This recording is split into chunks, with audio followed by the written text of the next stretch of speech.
I'm Dr. Jessica Eastman, and this is an open Q&A. And everyone who's present to please join us by turning on your videos. Okay, next question. How do I measure my overall emotional health?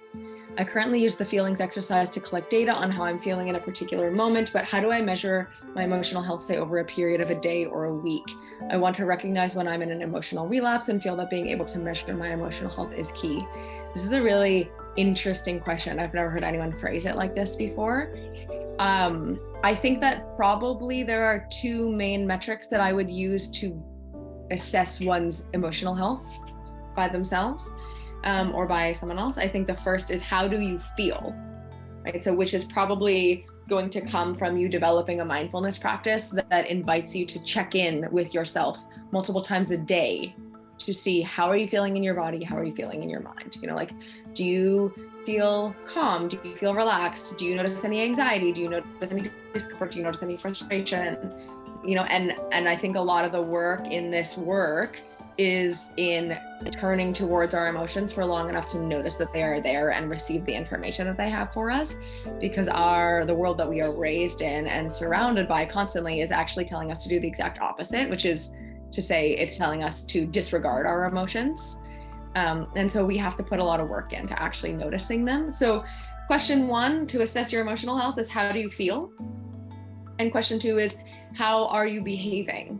How are you responding to challenge? How are you handling discomfort or things that are out of your control?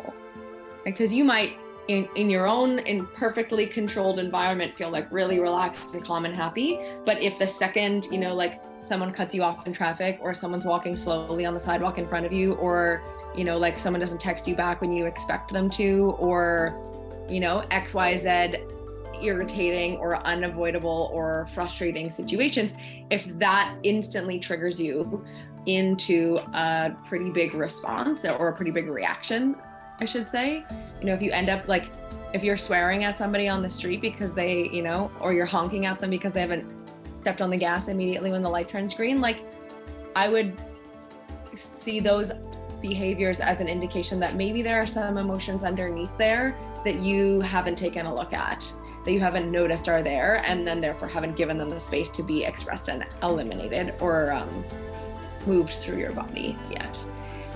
But also, like, you know, how are you responding to your partner or to somebody who's got big feelings of their own? Like, are you able to remain calm and grounded when someone brings a problem to you? How do you receive criticism? How do you receive feedback that's maybe not so nice to hear, right? All of those are challenging situations that are going to push against your calm or your sense of stability or your sense of safety, and your capacity to respond calmly, gently, kindly, both to yourself and to others, is, I think, a really important assessment of emotional health. Whenever you're ready, here are 4 ways that Porn Reboot can help you out for free.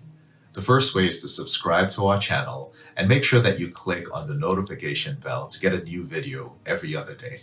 The second way is to actually get a free copy of my book, Confessions of a Porn Addict, 7 Secrets of Porn-Free Men, where you'll learn about my personal struggle and the lessons I learned over the past 14 years, as well as get strategies for putting together your own personalized reboot plan and ending your compulsive behavior with pornography or masturbation.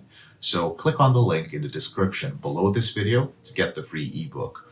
And thirdly, if you're not sure where you'd like to start, but you'd like to learn more about my team and I, or you'd like to spend time with more like-minded professionals like entrepreneurs, business owners, men who work in sales or consulting or high-level jobs, men who are controlling their behavior, then join our free and confidential group, the Porn Reboot group on Facebook. There's also a link to join the group in the description below this video.